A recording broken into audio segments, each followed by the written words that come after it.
সাহিত্যকে স্কুলে দিয়ে আমরা আজকে মামুনিকে নিয়ে বেড়াতে যাব। প্রতিনিয়তই আমরা কোথাও না কোথাও ঘুরতে যাই, বাট ভিডিওগুলো শেয়ার করা হয় না। ভাবলাম একটু, একটু করে আপনাদের সাথে শেয়ার করি। কানাডা এখন প্রচণ্ড ঠান্ডা। আর এই ঠান্ডার মধ্যে সবচেয়ে কঠিন পার্ট যেটা সেটা হচ্ছে স্টারামণিকেও স্নো জ্যাকেট-ট্যাকেট পরিয়ে রেডি করিয়ে নিচে নামতে হয় সাহিত্যকে দেয়ার জন্য। আর সাহিত্যকে স্কুল থেকে আনার সময়ও নামতে হয়। তবে আজকে শুদ্ধ বাসায় চাইলে ওকে রেখে আসতাম, বাট প্রতিনিয়ত যেহেতু ওকে নিয়ে নামি, আজকেও নামলাম কারণ সাহিত্য খুব খুশি হয় যখন ওর বোনকে নিয়ে নিচে নামি। তাছাড়া এই অভ্যাসটাই আমি ধরে রাখতে চাচ্ছি, কারণ কিছুদিন পরে মামুনিও থাকবে না, শুদ্ধও থাকবে না। তো রেগুলার আমি যেভাবে ২ বাচ্চা নিয়ে চলবো আমি ওভাবেই চলতেছি আসলে। আরামে আমি ইউজড টু হচ্ছি না। তো প্রচুর কাজ, সাহিত্যর নাস্তা-টাস্তা রেডি করা, স্টার আমুনি যাবে বেড়াতে, কি খাবে সবকিছু। আর এই যে হাঁড়ি-পাতিলগুলো দেখছেন, এগুলো কিন্তু রাত থেকে পড়ে আছে। আমি নরমালি যত কষ্টই হোক সারারাত আ কখনোই চাই না কোনো হাঁড়ি-পাতিল বাহিরে থাকুক। সবকিছু ক্লিন করে আমি ঘুমাই।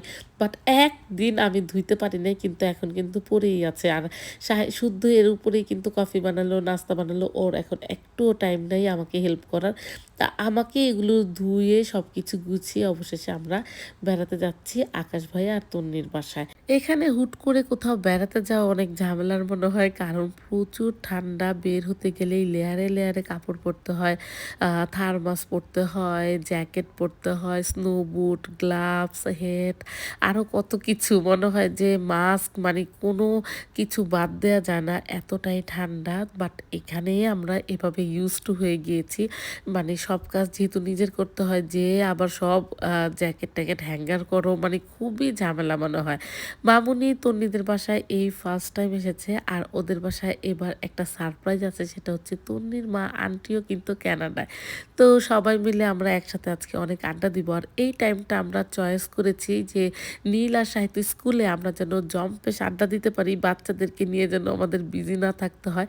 ওরা যখন স্কুল ছুটি হবে তখন আবার ওরাও জয়েন করবে। তো যাওয়ার পরপরই আন্টি, আকাশ ভাইয়া একটার পর একটা খাবার বের করে দিচ্ছিল, এটা খাও, ওটা খাও। আমি অত ব্যস্ত ছিলাম না ভিডিও নিয়ে, আমি ব্যস্ত ছিলাম গল্প আর স্টারামণিকে নিয়ে। স্টারামণি আজকে যে ড্রেসটা পরেছে সেটা কিন্তু স্টারামণির আরেকটা আম্মু আছে যে ইউকে থাকে, ফারজানা। তো ও পাঠিয়েছে। তো ভাবলাম এই ড্রেসটা আজকে পরিয়ে আমরা সবাই মিলে যেহেতু একসাথে হয়েছি, আমরা একটা কেক কাটি আর কিছু ছবি তুলি। কারণ একসাথে হওয়াটা হচ্ছে মুশকিল। হয় শুদ্ধ অফিস থাকে বা সবাই একসাথে হওয়া হয় না। তো আন্টিও আছে, আন্টিকে নিয়ে সাহিত্যর দাদি, মামুনিকে নিয়ে সবাইকে নিয়ে আমরা ছোট্ট একটা মেমোরি করি। তারপরে সাহিত্য আসলে আবার সাহিত্যর সাথেও কিছু ছবি তুলবো। তন্নি আর আন্টি রান্নাবান্না করতেছিল, এর মাঝে আমাদেরকে সময় দিচ্ছিল। তন্নি এটা ওটা বের করে দিচ্ছিল যে স্টারামণির ছবি তোলার জন্য। স্টারামণির সামনে কেক দিলাম ওকে স্ম্যাশ করার জন্য, খাওয়ার জন্য। তন্নি চাদর বের করে দিল, আর ওর রান্নাবান্না সব কমপ্লিট করে আন্টি তন্নি সব কিছু সামনে গুছিয়ে দিল। তখন ভাবলাম যে একটু খাবারেরও ছবিগুলো নেই। তন্নির রান্না অনেক মজা। সালাডটা আন্টি খুবই যত্ন করে, খুবই স্পেশাল করে আমাদের জন্য বানিয়েছে। প্রতিটা খাবারই খুবই মজার ছিল। বাহিরে প্রচুর ঠান্ডা, আর এই ঠান্ডার মধ্যে গরম গরম খাবার। আর খুবই মিস করছিলাম সাহিত্যকে। এই মুহূর্তেই তো আর সাহিত্য খেতে পারছে না, সেজন্য। তবে তন্নি সব কিছু আমার সাহিত্যর জন্য প্যাক করে দিয়েছে। তো অনেক দিন পরে আমাদের জম্পেশ একটা আড্ডা হলো, বিশেষ করে এই আনন্দের মাঝে যে আন্টিকে পেয়েছি এর জন্য আরও বেশি ভালো লেগেছে। আন্টি, মামুনিও বাসায় বোর হচ্ছিল, আন্টির সাথে অনেক গল্প-টল্প করলো। আর সুন্দর সময়গুলো আসলে খুব দ্রুত কেটে যায়। তো আজকে আমাদের সময়টাও কিভাবে কেটে গেল একদমই টের পাইনি। দুপুর ২টা অলরেডি বেজে গিয়েছে। সাহিত্যকে আনতে যেতে হবে। তো প্ল্যান করেছি আগে সাহিত্যকে পিক করব। তারপরে যদি সাহিত্য আসতে চায় তখন আমরা আবার চলে আসব, আড্ডা দিব। আর যদি সাহিত্য বাসায় থাকতে চায় তখন হয়তো আর আসা হবে না।